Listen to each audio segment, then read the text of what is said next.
breaking a law. I mean, we could just brush it off, but it shows you the danger of just saying things that aren't true and getting people to believe it and getting 20,000 people in a rally today to just lap it up as if it's true. It's completely transparent. Donald Trump's tax returns aren't. I'd like to see those be transparent.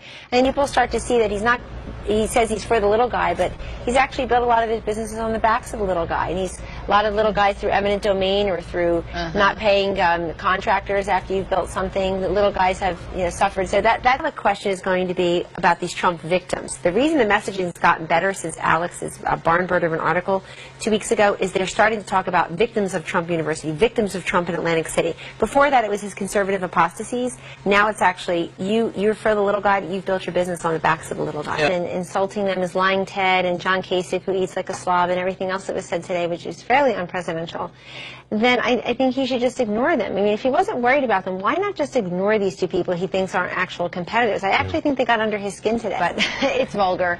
And this is the equivalent, really, in New Hampshire of Donald Trump skipping the debate in Iowa. It cost him votes, and I think people will think thrice now when they go into that ballot box and say, look, I've tried to send a message all along through Donald Trump to the establishment, but now I got to get serious about sending somebody to the White House.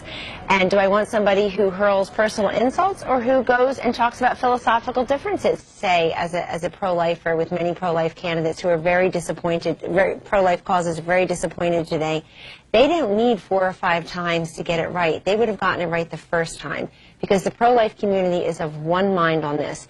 You do not punish the woman. She is looked upon as a victim.